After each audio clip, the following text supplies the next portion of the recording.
right. Hey, good Saturday morning, everyone. Man, Dave, you got me all fired up here and messed up and you name it. Hey, welcome everyone to Fresh Black Coffee. I'm Eddie, Dave, and we have got a special guest today, Mr. John Cox. Even give him a little more camera. Yes, yeah. We see this part of John Cox. That's all of John. That's all of John. Well, because John, you've trimmed down. You look great. What? That's right. I saw him last week at this breakfast, right? Yeah. And I look and he said, "Hey," and I'm looking and I'm thinking, "Wait a minute." And then it finally hit me who it was. How much have you lost? I've lost 60. Okay, well, yeah, see, that's what I was thinking. Because I seem to remember you looking older before, you know, and you're like, it was just totally different. I'm trying to, who is that? Oh, it's John Cox. We're at the state convention, and he says, "Hey, Dave." I'm like, I know you. Didn't I? Yes. No, that happens a lot, doesn't it? It does. Yeah. Good for you. Good for you. I need to take some notes and Well, it's hard to get up and down off the ground when you're playing with your grandkids. So that was an incentive. How many you got?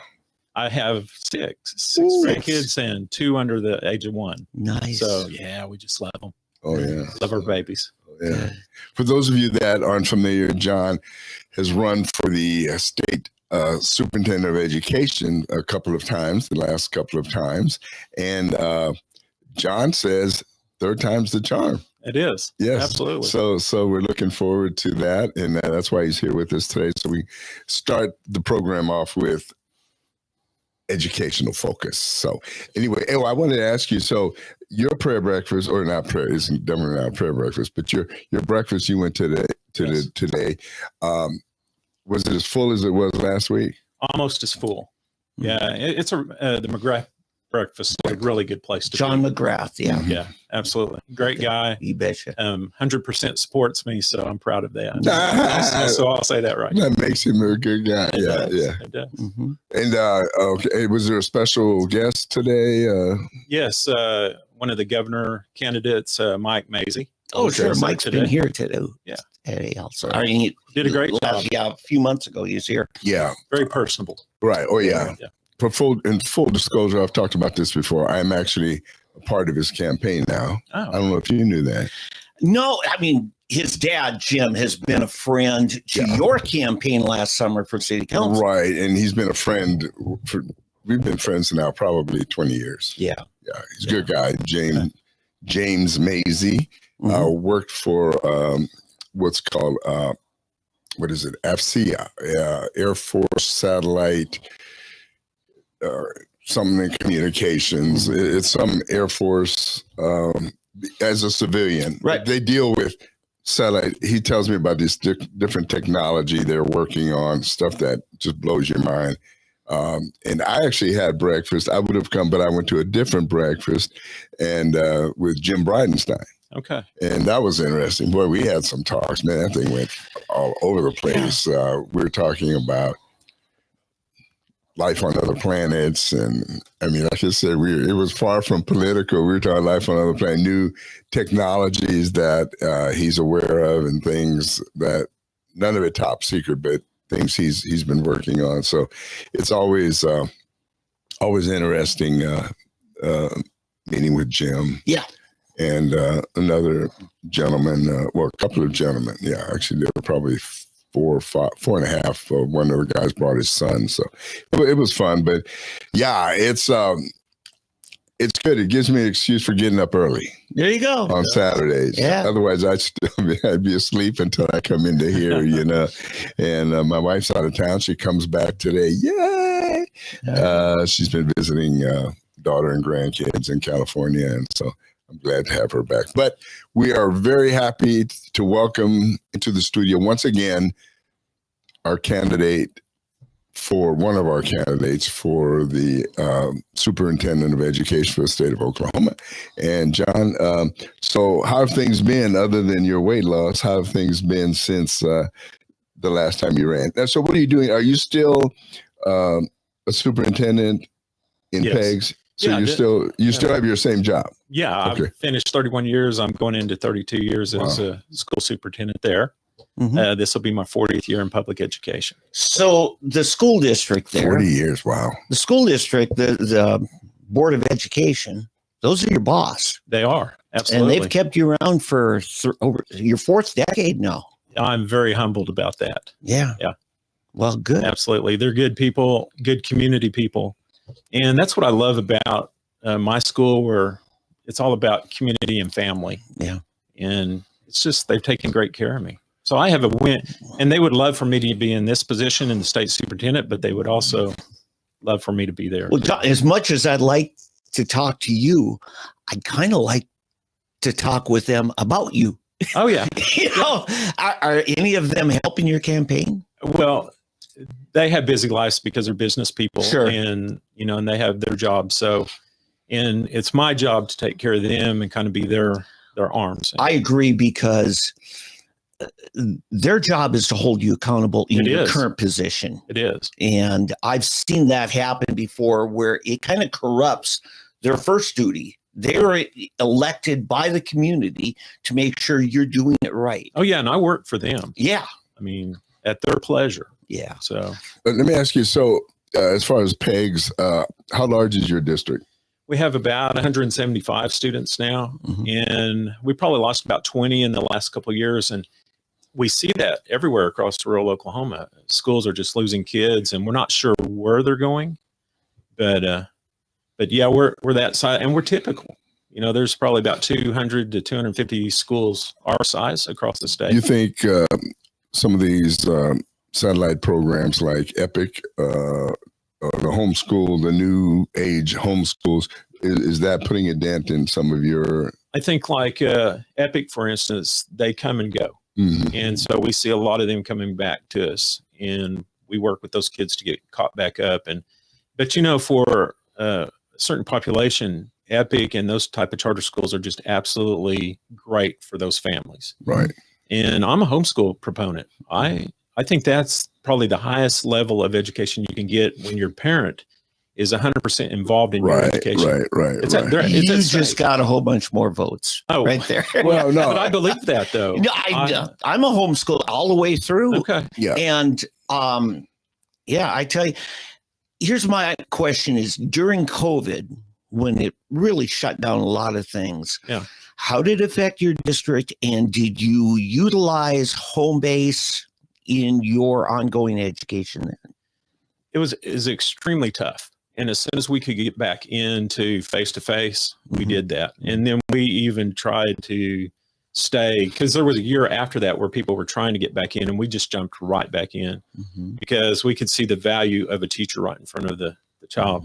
Most children need that teacher right in front of them, and so, and I can see the debate that the legislature was having this year about, should we just give them 2 virtual days? And because virtual days, for the most part, I would rather have a snow day and let the kids have fun. And instead of trying to put something on them to corral them at their house to do instruction, and I'd rather have them right there with us. What is where is your district? What towns? Sure. Besides Peggs, I mean, what areas? We're north of Tahlequah, and northern Cherokee County.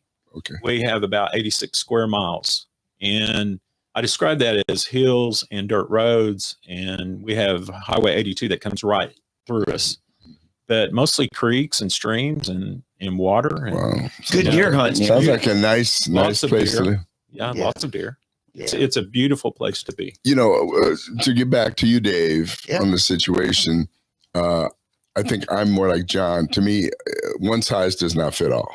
Exactly. And you have children that, not just children, adults that distance learning, they're very good at it. But you have some that, like you said, have to have a teacher, someone there face to face, see what they're doing constantly, and encourage them, different things. Plus you have the factor of the socialization of being around other kids as you grow up. That's a very important part of growing up in life. That your friends, we talked earlier about some of my exploits in Philadelphia and the fighting. And you told me that you never had that because you grew up around friends. And so many people, rural areas tend to have more of that the camaraderie among kids. Family, family, right. And the camaraderie. And there's accountability in a community like that you don't get in Tulsa, where you screw up. Maybe your parents didn't see you, but Jimmy's parents did, and your dad. Well, and I have grandparents who were my students. Yeah, that have kids, so there's some accountability through their families for that. Yeah, what you were saying, Eddie, about the structured, formal is one of the components, one of the things that works. Ben Harris and I were talking. He's one of the founders of Epic. He said there is a childcare component to public education, and you can't get around it. Some people, especially single parent families, maybe you don't have grandpa and grandma who can watch the kids and teach them or whatever. There's a lot of kids that need somebody watching them. Yeah. We, when Epic first started, I was fortunate enough to be in on the ground floor right from day one. And what we did, we were able to set up which wasn't allowed yet. We're kind of pioneers. But what we did, we found a church in North Tulsa that set up a whole area, two stories of their building, just for education. So it was like Epic on a location. And they had like 30 kids from K through 12. So blended. It was That's blended. what Epic calls it, blended. Yep. Right. And we were constantly having to fight to try. Gary Stanislawski, former state senator, Gary Stanislawski, he was instrumental in pushing that to where now it's allowed. Back then they were fighting us tooth and nail. And in fact, Keith Ballard, who was the superintendent at the time, he made them shut it down because it wasn't officially accepted by state law at the time. And in North Tulsa, in that community, for example, I couldn't believe these numbers, but there were 2,000 children truant every day that don't have a place. And so what we were doing is providing a place where they could come. And I remember when it first started, I just went like, oh man, this is terrible. This is awful. These kids couldn't even, he instituted some of what we used to do, a child would have to get up and give current events. They do a Pledge of Allegiance and you could tell these kids were just so unused to doing anything like that. It was really hard. And most of them, you talk to them, what are you doing? What are you learning here? Well, I don't really know, in front of a computer. The kids were out. Well, that was in September. In March of the next year, that same school year, but in March, total transformation. These kids were into their workstations, and then they would get together. And what really blessed me was like, I think about a 4th or 5th grade class I happened to go into. And you had this group of kids all around one of the children was at the workstation and the others were all around him. And they were solving a problem. They were solving it together. And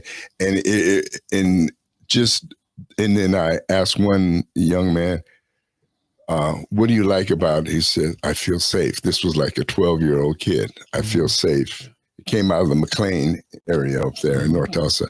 And sure enough, that kid's brother got shot like a couple of weeks later. And Keith Ballard at that time forced him to shut it down. And to her credit, Janet Barisi was the superintendent at that time. And she said, okay, we're going to do it, but we're not going to do it in the middle of the semester. We're going to let these kids finish it out. Continuity. And then next year they'll have to go back. So, but anyway, it was really heartbreaking to me to see something that was so transformative to, be shut down like that. But at the same time, Dave and I have talked about this before. I am a very staunch public school support. In fact, I made my no, well, I can't. It sounds harsh. I strongly encouraged my children to go to public school versus a private Christian school that they had been attending. And although my wife, she was all, no, we got to send them to this. And my feeling is this, and we're going to give you all the time you want. I'm not hogging your time, John, sitting over there. I got you. He's hogging mine. Yeah. Keeping him off the air. No, but my feeling is this. If children are in public school and they're raised properly, have a good family home and everything, and they see children that don't, they can, especially in a Christian situation, you can say, well, they don't have Jesus, or they don't have a godly upbringing, a good environment, okay?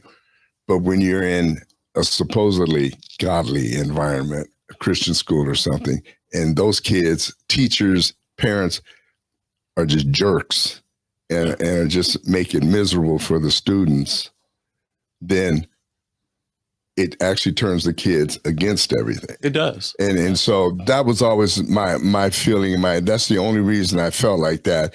And so anyway, my kids all graduated from public school, Union High School, and have all been very successful. So just so everybody knows, I am very much a supporter of public schools.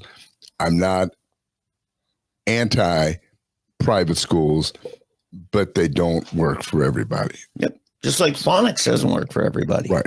I mean, But we need to make our public schools better. Right. We need to improve. And just the engagement that you talked about with those children and a sense of belonging, that is so important. But, I think in our school, I try to just model Christ. I try to have people see that in me. Yeah. Instead of beating it down somebody's face. Yeah. And I think they accept that better, but that's the kind of environment we're in where people can accept what we're doing and they believe in us. Rural sensibilities. That's an important thing in education. I've heard for so long, especially the Republican Party, they talk about, we got to consolidate. We got to make it more efficient. And so I did a deep study, and I actually was a consultant to Gary Stanislavski as chairman of the education committee. I found that a national organization, Superintendent, said about 5,000 is the optimal size where it's big enough that you can invest in the special programs and educational content, but not so big that administrative costs eat up.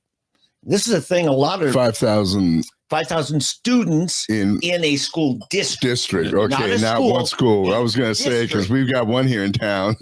Right. That is actually, it's not. Well, okay.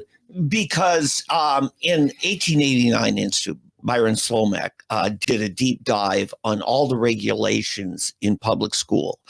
And he said any school district over 10,000, the per student expenditures on administrative overhead is $1,000 more than in the little rural school districts. Oh, I can see that. So efficiency actually says once you get over 5,000, you're too big to be efficient. And that's on Oklahoma results. The other part is I looked at the school report cards, and the top 100, I think there's only 2 in Tulsa County, made it like 94 and 98 was Bixby and Jenks. Yeah. Almost all the top 100 were little rural districts. Yeah. That makes you look good, John. It does. Well, and two, it's really semantics, because I'm a school superintendent, but also I'm a principal. And in the smaller districts, we wear lots of hats, we do lots of roles, and that's to be efficient. And the larger you get, the more you have singular people doing those roles. So apples to compare, you really have to add up everybody that's in that office. But what we look at, and of course, I'm the president of our 92 K-8 schools across the state. We have that organization. We do activities, statewide activities for our kids, academics, everything that high schools do. But our focus is on just providing them the best environment that they can have to succeed. Laying the foundation. A lot of talk has been about getting back to the basics, and I think Ryan stole that from me. Let's get back to the basics. But it's true. You lay a foundation for these kids, and they can be anything they want to. But focus on math and reading. No indoctrination either way. Just teach our kids how to read. The 3 R's. Absolutely. Absolutely.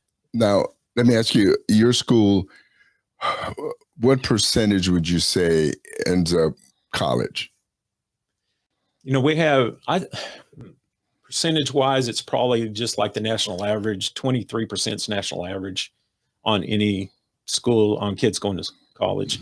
So we're probably about 20% or so. But I would say out of my small school district, I've got attorneys, doctors, physicians, pharmacists, really good tradespeople, business owners. Oh, absolutely. Business owners that our school, and I'm proud to say, has laid a foundation for them to go on and excel. Right. And, I've out of my small school, I was proud of this, but it's athletics, but I have 5 softball pitchers that come out of my school who went to college to pitch, and 2 of them are pitching right now in college. And then of course we had any of those at Texas Tech?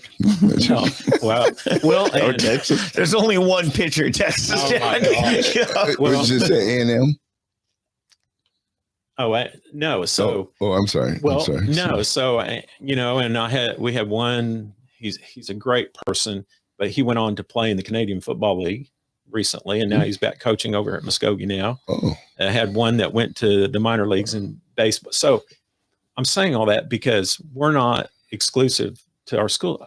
All our schools are putting out quality kids. Right. And I want to emulate that throughout the state. And I think we can. I think we can go from 49 to the top 25. Yeah, that's a great thing, because I was going to ask you with that.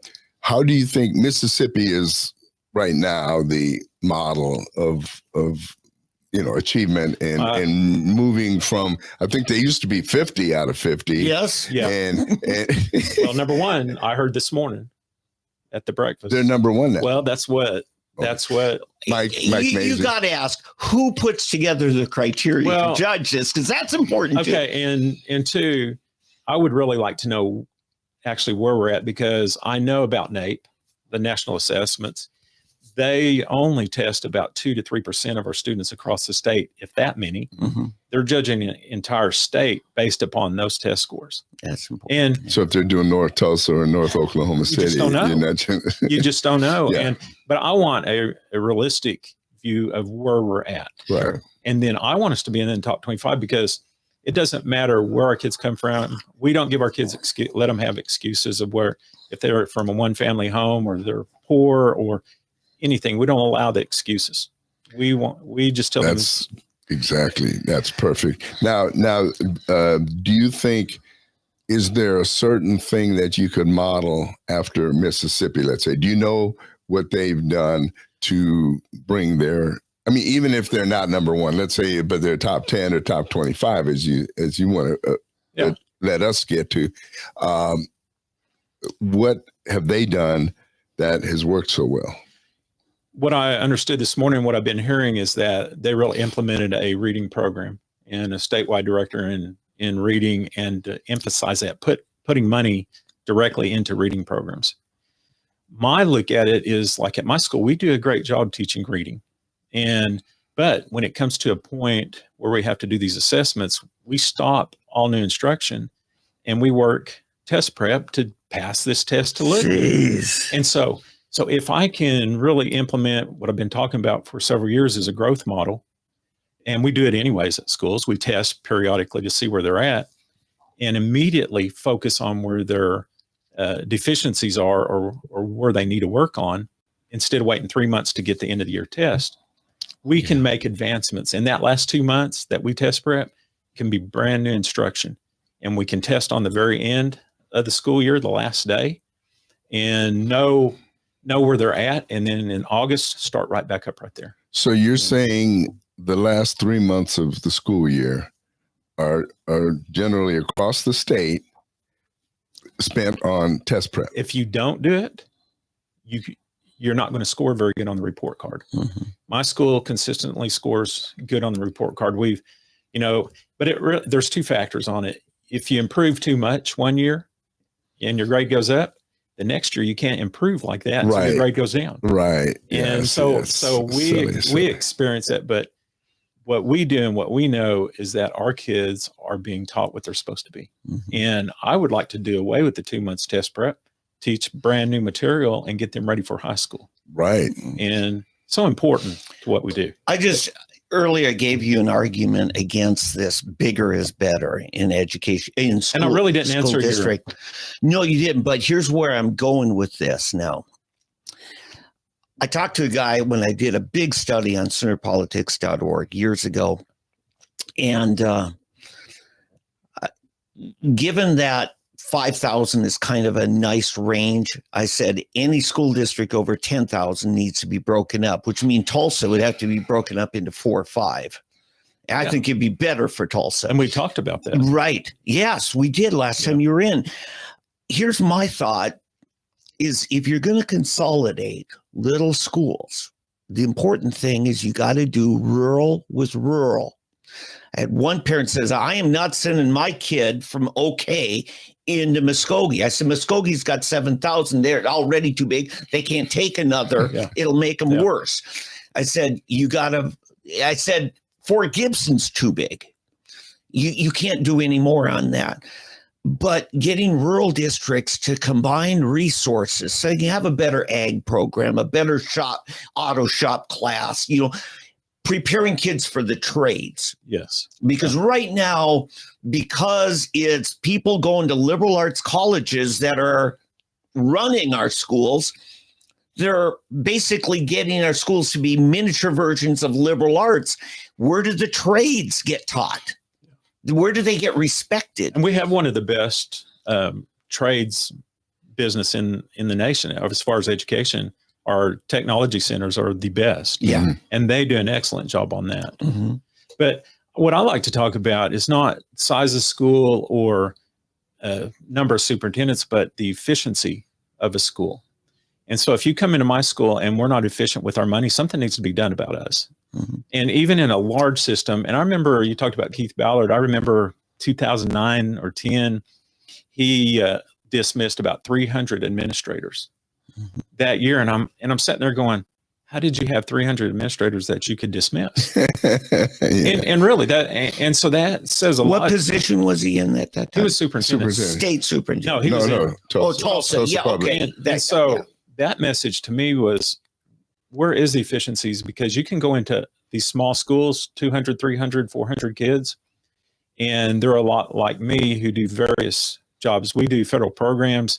We're hands-on. And if you as a parent, which we work for our parents, I mean, I make a point to tell my parents that, because they always think they're bothering you. That's typical. And I go, no, I work for you. So it's important that we're as efficient with money as down to the penny. And so when people talk about consolidation and those, you don't want to destroy a community because you just want to see if you can save some money. That's exactly. And you're not saving money. My district's 86 square miles. Mm-hmm. So if somebody takes me, to get my little kindergarten and first graders on a bus, they're going to have to go 30, 40 minutes out the hills and then another 30 to an hour to school. So do we want our babies on buses that long? We would, and people say, no, we want to keep that school district. Well, change my name. I mean, from superintendent to a principal, still have me do the same job. And, and it does away with that. But that's kind of silly to say that because I'd be doing exactly what I'm doing. Right. But you said, for instance, Votex, they actually work with your high schools around the state. Oh, absolutely. I mean, they're fantastic. And they actually help get those ag programs, the auto shop class, and plenty of others. Okay. But I know, John, you as a superintendent have things you'd like to develop, but with only 100 and less than 200 kids, you can't do everything you want to. Yeah. Well, and with ours, and you got from pre-K through 8, you should be working on basics. I mean, you should be getting them prepared, have a strong fundamental background in mathematics, Right. Now, you go through 12th grade at Peggs. No, we go through 8th grade. There's 92 of us. The website says pegs.k12. Well, okay. Yeah. That's one of those old one net. That's okay. So you're not. That's an Oklahoma. You're a dependent school district. Well, we don't like to say dependent because we're not dependent on anybody. We are elementary school. But the kids go to some other school district for high school, and they have choice. Yeah. So right now, good. our kids in 9th grade, they can pick and choose any high school that they want that parent feels like is the best for that child. Nice. And I love that. Mm-hmm. They tried to change that on us a little bit this year, but we were able to get it stopped and only say you could go to the adjacent school because I want my parents to have a choice. I don't want them to take that away from them. Good for you. Anything that gives parents choice, family choice, I'm for. Absolutely. Yeah. Let's just take care of the child. Yep. Yeah. Yeah. No, that is very good. So what are the high school options for your kids to go to? Our kids typically go to Locust Grove or Tahlequah, and Halbert is through the hills, about 10 miles from us. Some go there.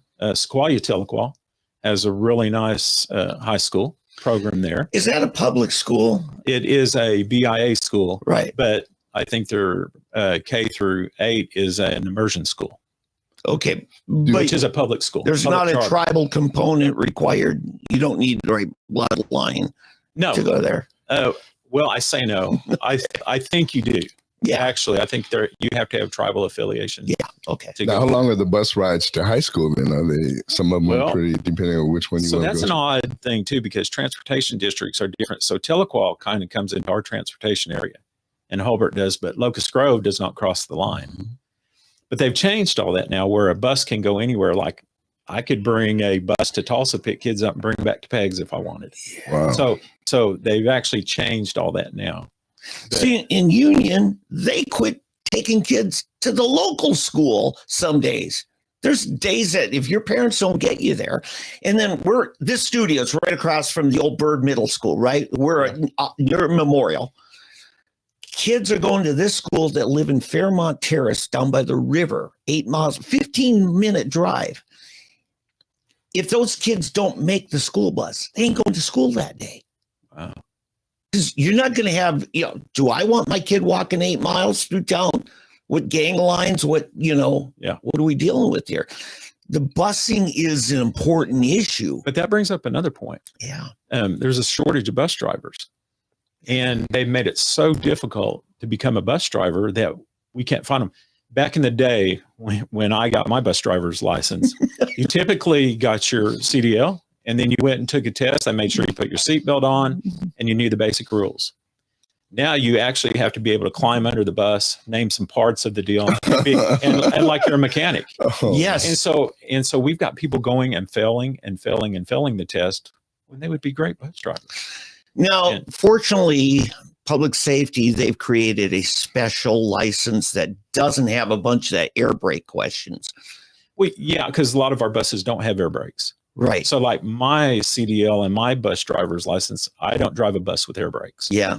They just felt like, you know what, if you're driving for a school and the bus breaks down, you're calling the school district's mechanic. They're handling it. But they should do that with every bus. Right. Regardless if it's air brake bus or a regular bus. Yeah.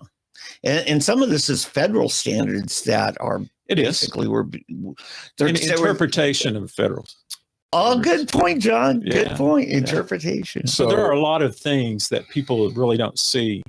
And I think that's my advantage coming into this is you can talk to me about any part of public school and I can eloquently talk to you about that. I'll bet you mop vomit off the floor too. I mean, you have to do it all. We've done it all. Yeah.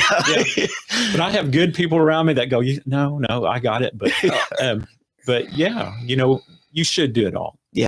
We're not too good to not do That's things. A good leader, John. So bringing it back to the macro level for the state and your desire to become the next superintendent of education, what do you see that you could bring to the table to elevate us from 48th or 49th up into the top 25? Oh, yeah, absolutely. I think there's a couple things. And one thing is I think employees, no matter what business you're in, should feel valued. And I think that has to come back, a strong value of our teachers. I used to put my teacher up on pedestal. I mean, I just thought they were everything. And, we got to put that respect back. I think that creates motivation in a person to work harder, no matter where you're at. But what I was talking about, the 2 months on test prep and doing brand new instruction, that gives you 2 months of critical instruction in reading or any other area. And so I think just that itself will make a movement on the needle.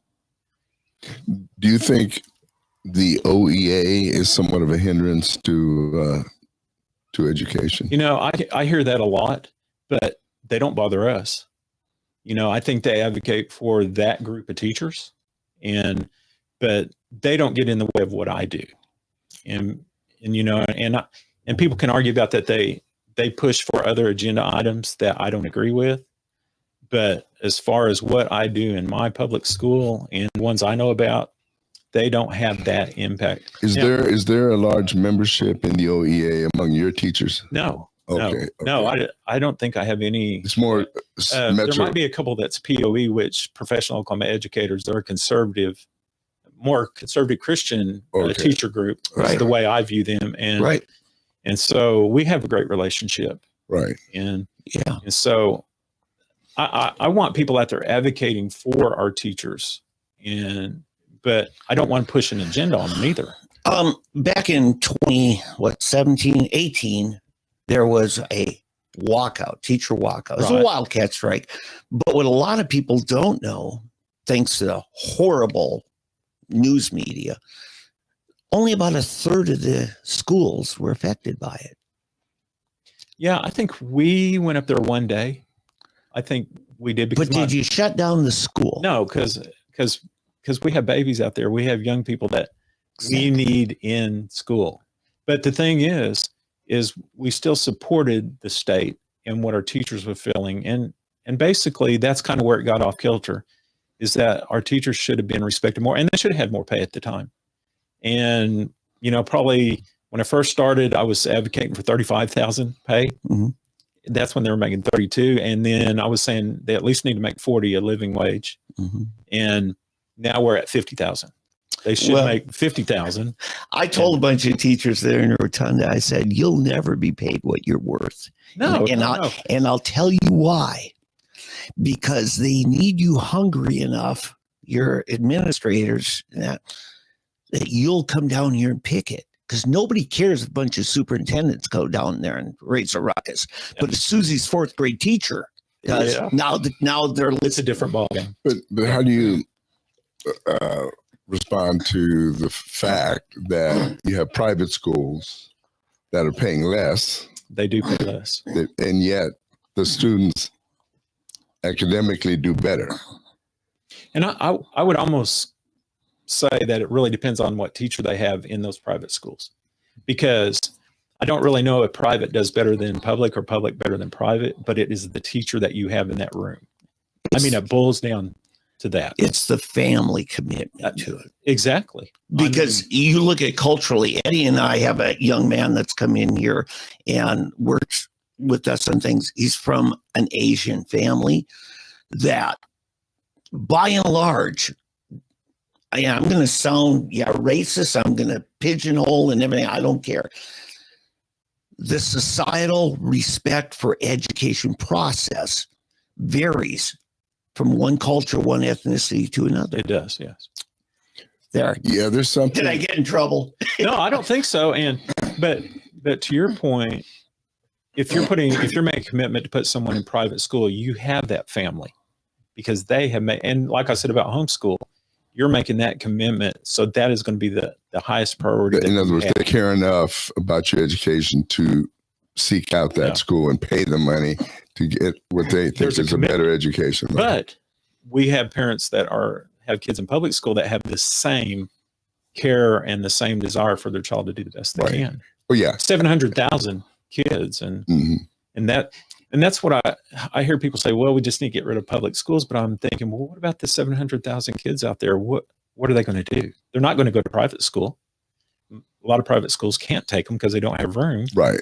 Right. And so I just think we need more options. we do, The options are important. and we need to give the resources to those options. Yeah. And we need to give the resources to our public schools to be able to carry out what they need to do also.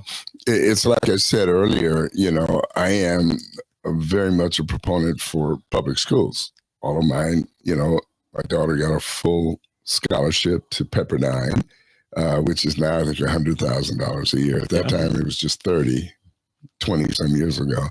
But that shows how that is escalated, the cost. And then I have, a pilot, one's a vice president of a National Hockey League team who are in the finals, by the way, Stanley Cup finals.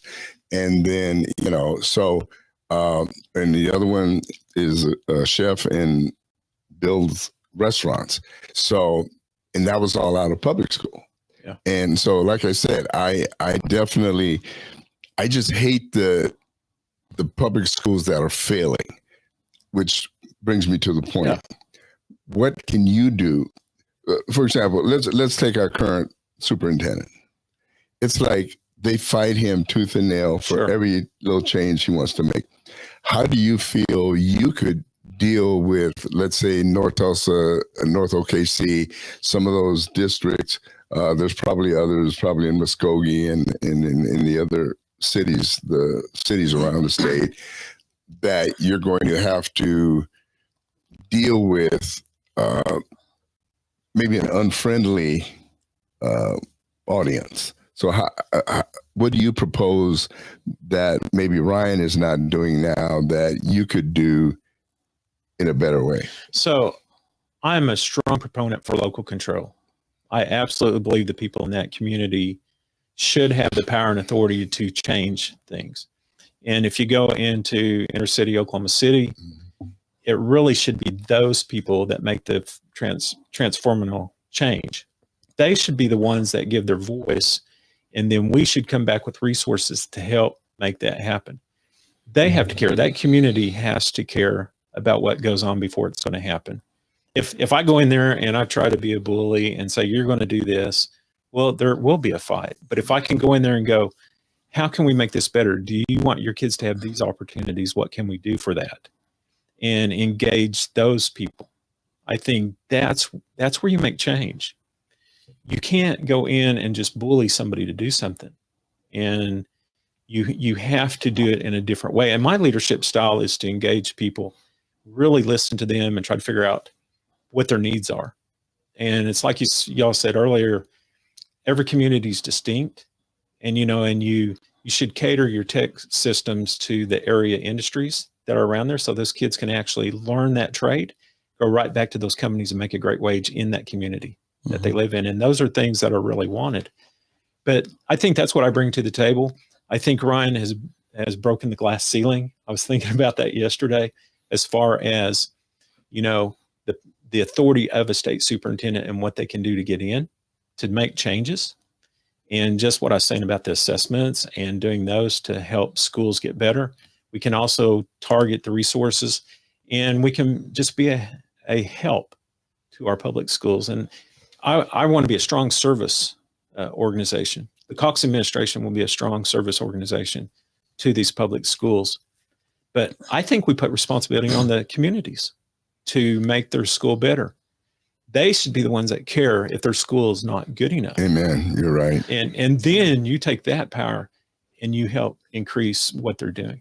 Okay. So if we've got to do, things that make a difference, that it's not always more legislative, one size fits all mandates, right? Nor is it a bunch of agency regulations, right? Because what I found out from 1889 Institute's study of this, no wonder it costs $10,000 at Tulsa Public Schools to teach a kid.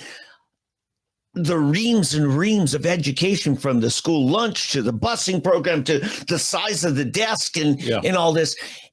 And we created these charter schools to kind of streamline this. And if a charter school doesn't have to follow every last rule, why should Peggs Public Schools. All right. So I've been asking that question. I knew I was going to set you up with that. Well, and it's perfect because if those rules are good for those charters to make them successful, allow us to do it. Allow us to have that leniency to, if I see a really good person that is teaching 4th grade, but they're excellent in mathematics, but they don't have the degree, why can't they teach 8th grade mathematics for me if they're excellent at it?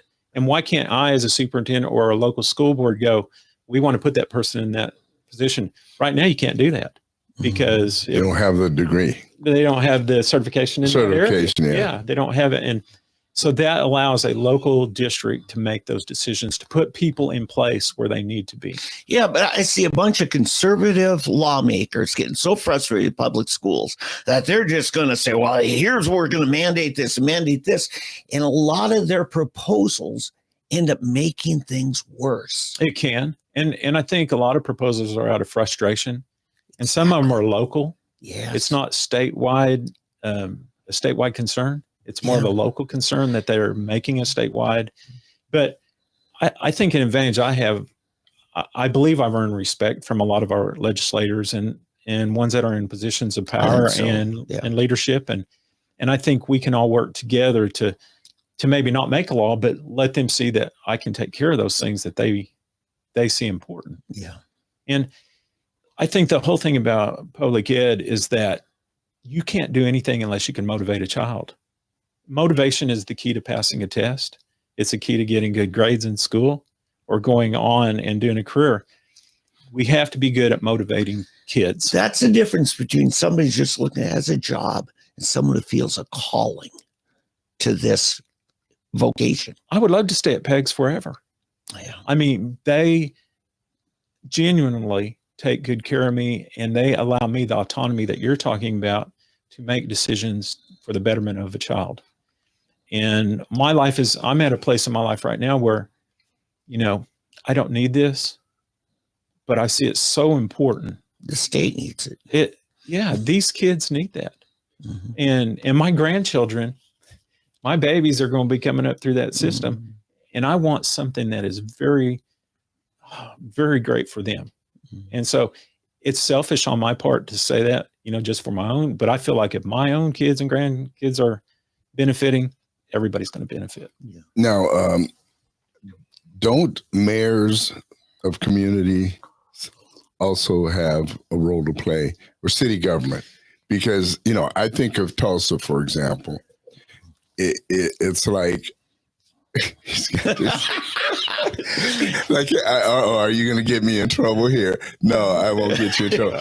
But I'm just saying, to me, one of the big problems that I see here in this city, I don't know about Oklahoma City, I don't know about Muskogee, or, but I know here one of the big problems is you have these Democrat mayors who are so bent on social change and things, and the emphasis there so for example, okay, I live in Philadelphia, okay, one time in the projects, then into North Philadelphia, and in my neighborhood, my gang, for example, there were 3 of us that went to Catholic school. The rest went to public school.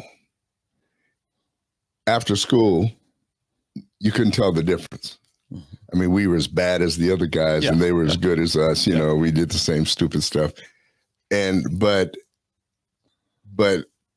educationally, motivationally, all of these things were like 180 degrees apart. Whereas the kids who went to Catholic school, all in their minds, there was no question, I'm going to college. Yeah. And I got to get my grades and do whatever I got to do to get there. Whereas the rest of the kids, they were happy to just, if I can get a job, and so the public schools were not motivating young people to lift their sights. You had a bunch of teachers there that just were happy to have a job and get these kids through here and out of here. In fact, that's where the old promotion by age came in. You know, you can have a kid flunk 5 times and still be in the 5th grade. You know, he's now 15 years old and he's still in the 5th grade versus, you know. And that's a safety issue. Right. And so so what they start doing is having the promotion because, you know, social promotion. Yeah. You move them on whether they're but to me, that's the real problem, John. How do you influence schools in a North Tulsa, in a North Oklahoma City, in places where you have failing schools? How do you motivate the people involved, whether it's the superintendent of education or the principals and the school boards of these different districts? How can you motivate them to not be so offended because you're calling the schools what they are, crappy, right? You know, and so to me, that's your real challenge. That's the real challenge of whoever the superintendent is somehow calling these people in and saying, look, something has to change, or reaching those parents that you're talking about. And that's another thing, because you have basically absent parents. They may be on drugs. Some may be incarcerated. Some just don't give a rip. That's probably the biggest problem, where the parents really don't care. It's all about them. I'm on welfare as long as I get my check. You know, I don't care about you, you know. So do you have anything in mind to try to ignite that area, to reach those, you know, because success to me is measured by the lowest common denominator. If you raise the lowest common denominator, then everything else raises. Exactly. Yeah. I'm sorry for talking so long, but anyway. No, and you probably answered my question while you were talking through that. But I've kind of watched Elena when she's come on the school board and watched that she has community meetings. Elena Ashley, Tulsa Public Schools. Yeah, and she has these community meetings where people can actually come and voice and say, and it really comes back to what we talked about earlier about, unless you can get that community to care, those people right in that neighborhood to care, nothing's going to happen. Exactly. And you can tell them what to do all you want, and it's never going to happen. Yeah. So you have to, as a leader, you have to really go in and find those people that community looks to, that are a part of that community, who want that change. Yeah. And I think that raises everything. But it comes down to motivation. And you mentioned the parents and households. There are some households that have major concerns, you know, and you know, I think we have to look out for those who are less fortunate than us. Yeah. But motivation comes, I think, not so much from the top, but how I will be perceived when I'm in there as somebody who's really cares about people beyond what they're trying to learn. And I think that's so important. I think great teachers make a child, when they're in their classroom, feel like they belong and that they're loved. And if you can get that done, I'm a Maslow person, so I really think the basic needs have to be met before you get there. And that's what we're talking about. How can you get past the basic needs to start accelerate them up to self-actualization? Yeah. And so I think as a strong leader that I can show that, and that I can be actively involved in finding those stakeholders that, you know, they have to be part of it. Okay. You made an important announcement this week, and you made an important phone call. Do you want to talk to us about? Yeah, sure. Well, so Wednesday, we announced my candidacy for state superintendent. You're in. I am absolutely 100% in. I just have to say, this week has been phenomenal.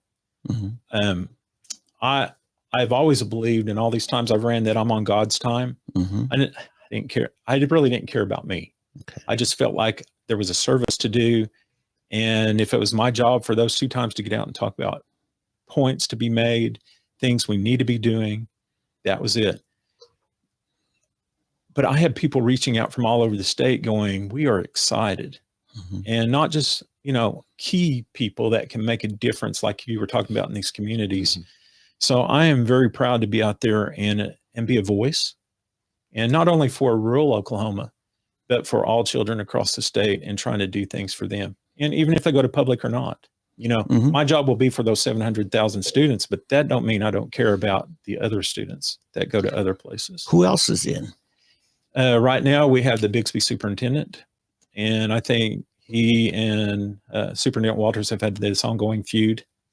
And yeah, a lawsuit. Yeah, there was some nasty words said. Yeah, so I respect the office of state superintendent, and Ryan is doing what he campaigned on. He is, and like it or not, I told people while we were campaigning, this is what he's saying. Right. This is what he's doing, and so what I wanted him to know out of respect that I was running. Okay. I felt like that was really important because I respect that position. Mm-hmm. And so he gave me a thumbs up on that. He loved that I reached out to him, and you both have treated each other honorably through the last run. I think you're supposed to. Yes. And you know, I was having a discussion earlier about I am that kind person. Sometimes I'm perceived as being too kind, but I think I carry a big stick, and that big stick is my experience. Yeah. That I have and all of the training that's my stick. Last time he was in, he sat in your chair there, and he said, I hope I can find a way to incorporate John on a bigger level. I don't know that happened.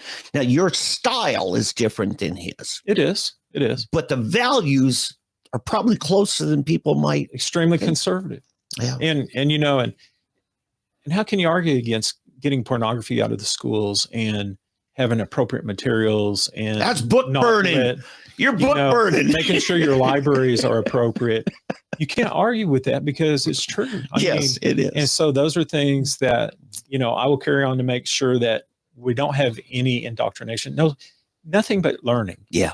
I mean, let's just have schools to learn, leave the social aspects for at home with the parents. Thank you. Allow our churches to come in and work with those families towards God and Christ. They'll want to, yeah. Let me be somebody who people can see Christ in.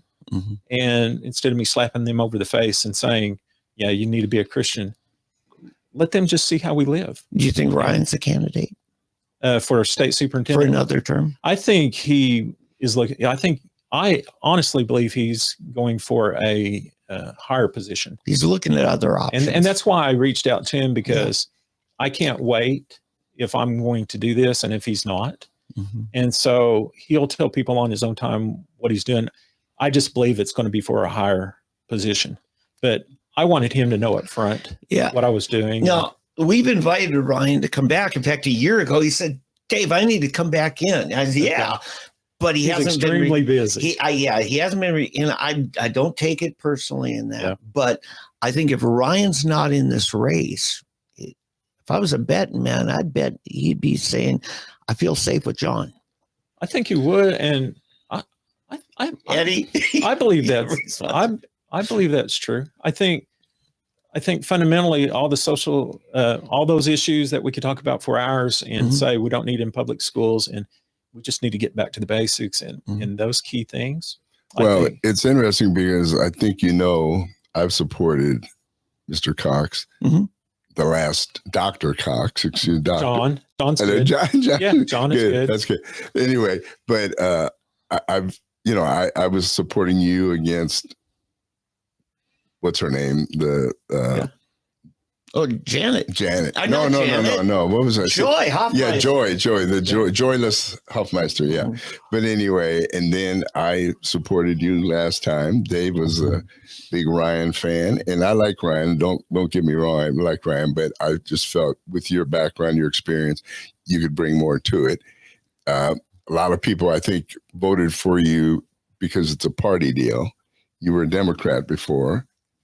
Yeah, you had to bring that up. Sorry. No, I mean, it's better we bring it up now than have somebody try to nail it. How do you grow up in Peggs and not be Democrat? Well, your parents, right? Yeah, and really, I'm glad you said that, because that was a little bit, because people are going, well, is he really a Republican? Right. But I'll just say, my parents were both Republicans, business owners in Adair County in the 70s. Mm-hmm.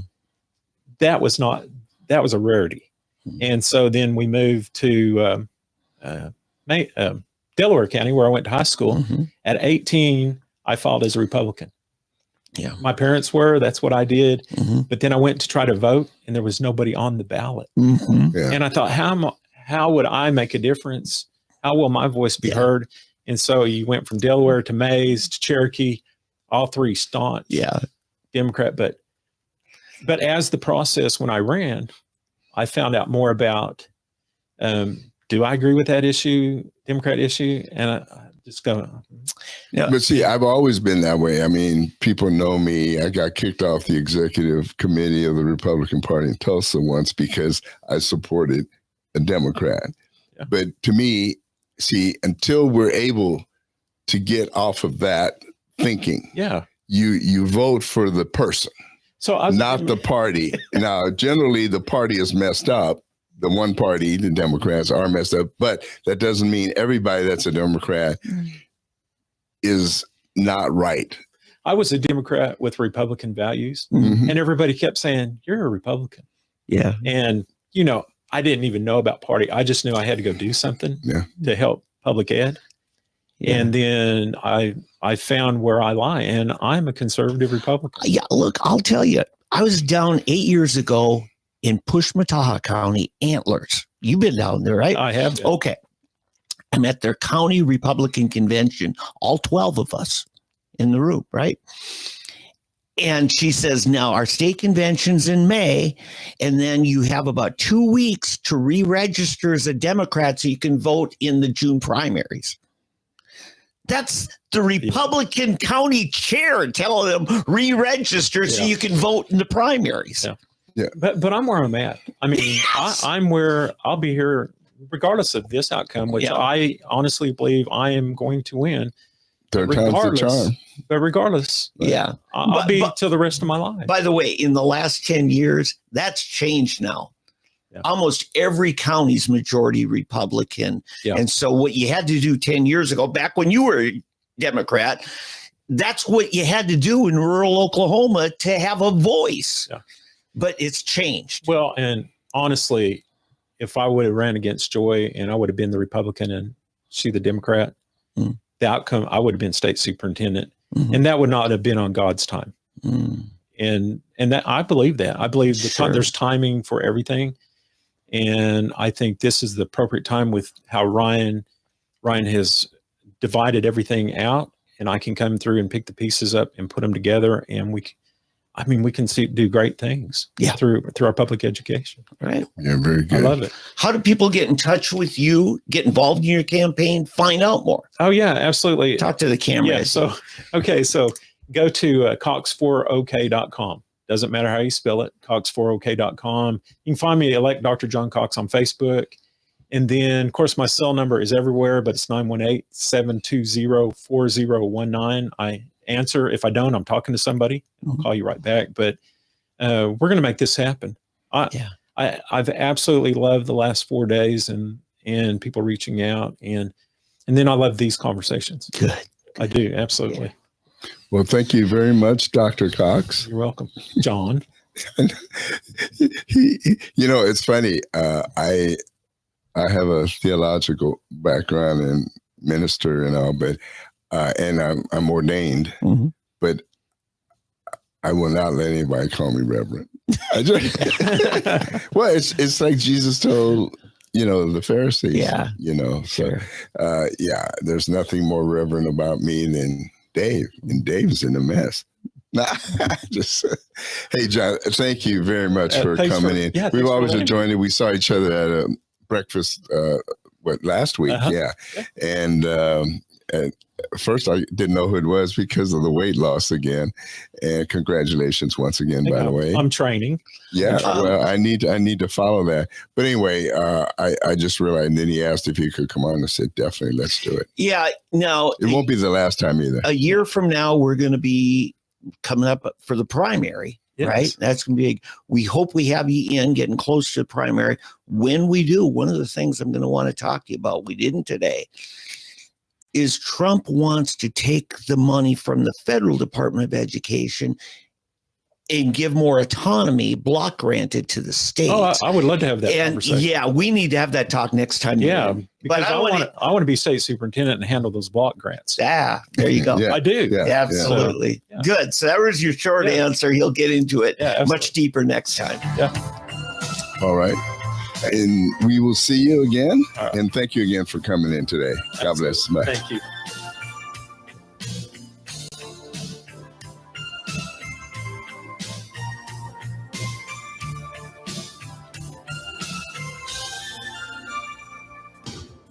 I closed the door to feel the cold gray pulse of the night.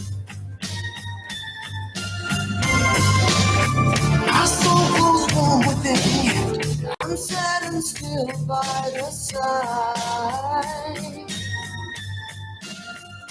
I see people hang their heads, hearts dangled by a thread, and I stop to pray for lonely lives slipping away.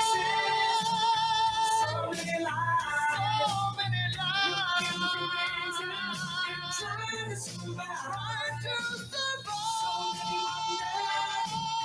How many the answer's waiting, just let him in. I walk alone in silence, my tears they melt in the rain. I've always shown my feelings, now all I'm feeling is pain. Cause it's hard to understand all the love at my command. There's so much to say, but time